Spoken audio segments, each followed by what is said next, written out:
Oh my goodness. I don't know what he's done by handing me this mic. See, I've gotten to that age where I'm getting to go and visit hospitals and do like these medical tourism kinds of things, you know. A few years ago I was in the hospital and they couldn't figure out what was going on with me. They took them a little while to figure out. But they decided I need an IV. Have you ever had an IV? Oh man, they're so cool. Okay, so they put in the IV. And so I got, really attached walking around the halls trying to get a little exercise. Well, I was actually attached to it. But I started to make it a little easier, I started making songs to entertain the nurses. My dripple loves me, my dripple loves me, my dripple loves me, the doctor told me so. Won't let Satan stop the drip, I'm gonna let it flow. Won't let Satan stop the drip, I'm gonna let it flow, let it flow, let it flow, let it. I don't know if any of you have ever had potassium. Potassium burns when it goes in. And it's in a little bitty bag. And when the bag would empty out, the nurse would come in the room. And I, of course, have another routine because I said, I'm trying to earn a promotion to another floor of the hospital. You know that floor where they have the dress code? Nice white jackets, lots of buckles and straps on it. And they said, sir, we don't have that floor in this hospital. You will when you're done with me. But the nurse, if I was acting out a little too much, the nurse would just look sternly at me and look up at that empty bag of potassium still hanging at the hole.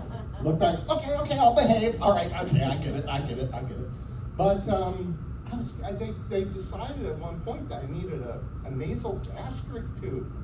You can't have nothing by mouth, NPO, nothing by mouth. But, oh my goodness, your lips get so dry. And so I kept asking nurses. But the nurses have to listen to the doctor, okay? They're not allowed to listen to the patient. I said, come on, I need just a few ice chips. And they said, no, can't let you do it because we let you have those ice chips, it just comes right back out the tube. And then it pulls all the potassium out of your body. And then we got to give you another one of those bags. I'm like, okay, all right. But I finally talked one nurse and to give me 5 little ice chips. Oh, I loved those ice chips. Because I swore on my, whatever I could swear on. I said, I promise I won't swallow them. But, I had to make them last. I had to figure out where to hide them just in case the charge nurse, that's almost as good as the doctor. I found a place to hide them, that little urinal thing. Because I figured the nurse will never look in there for my ice chips. It was great, it worked. So I made those 5 ice chips last for about 3 hours. It was great. But when they let me out of the hospital, by the way, they discovered I had neurovirus. Neurovirus is going crazy here in California at the time. And suddenly my roommate disappeared. Suddenly I was told not to leave my room. It's incredibly contagious. And earlier they let me walk all around singing my songs with my drip pole. Big embarrassment. Well, anyhow, got out of that situation okay. Never thought I'd end up on stage talking about it. But every time I've been in the hospital, and I've had 3 strokes, prior to a year ago, I've had 3 strokes, so that gave me more chances to go in the hospital. And the second time around, I get in the hospital and I go and I tell them a little bit about what's going on. Now they ain't messing around. My first stroke, it took 6 months before they got me to see a neurologist. They totally missed it. And I get there to the neurologist. I was so excited. My blood pressure goes real high when I'm on the way to the doctor. It really scares the heck out of them when they do the coupling. I just said, no, I'm just excited to speak to somebody who does these kind of things. And so I told my neurologist, I said, these days when you go to the doctor, they look at the screen more than they look at you. Well, I have a question for you. I go, I see you there in my chart, doctor.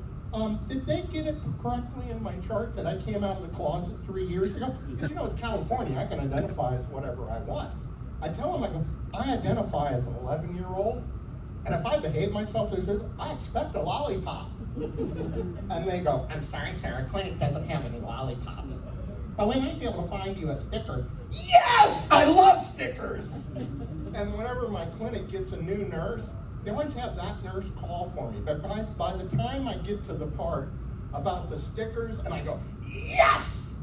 Everybody dies laughing. Well, we just gave Denise her initiation because all the rest of them know my routine by now. So. But yeah, it's a lot of fun going in.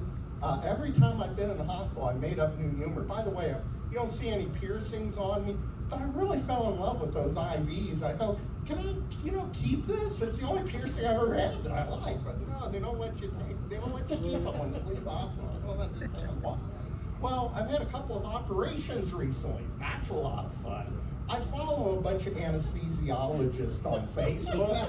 I now know more about anesthesiology than probably half of you are doctors, and I never want to get that general anesthesia thing. That's scary. So I went in for carpal tunnel surgery, and they offered me the IV sedation. That's like a couple of cocktails. It's real easy. And I get in there, and I'm preparing myself, because I'm a laughter yoga trainer, like Max. And I'm preparing myself for the experience, using some laughter to keep myself calm. But when I got into the operating room, they wheel my bed in there, I see the operating table, and it's got this long extension that I realize I'm supposed to put my hand on so the surgeon can work on. And instantly, I feel the anxiety in my body, and the heart machine picked it up, go boop, boop, boop, boop, boop, boop. Because it got real. I couldn't avoid this anymore. I couldn't hide from laughter. So they get me on the table, and of course I laughed about it, because that's now what I do as a laughter yoga trainer. And so I get on the table, and my hand's like, and I realize, wait a minute, I have a captive audience here. I can give them a whole laughter yoga discussion, my TED Talk on laughter. So I start entertaining everybody with this full discussion of laughter, okay? They told me I fell asleep during the operation. That almost never happens on IV sedation. And so I was really surprised to hear this. Well, after you have carpal tunnel surgery, you're not allowed to lift anything heavier than a teacup for a few weeks. And they mean an empty teacup. Well, 2 days after the surgery, I had to move 40 boxes of books from one storage to another. And I ripped open one of the stitches. When I went in for my follow-up, I told the doctor, I said, I got a confession to make. And she says, yeah, I can tell. She restitched it. She said, do better this time. I said, okay, doc, now it's your turn for the confession. I'm told normally people don't fall asleep on IV sedation. But did you secretly give the anesthesiologist the little hands up sign to shut me up so you could get your work done? She says, no, he gave himself the signal. She says that I did something she had never seen a patient do before. I said, really, what was that, doc? She says, when I fell asleep mid-sentence, in the middle of a word. And as soon as I came back to, I continued my lecture exactly the word I left out. I said, doc, thank you for confirmation that I found what I'm supposed to be doing in life. Live long and laugh. Thank you for putting that. Thank you. All right. Thank you all. Appreciate it.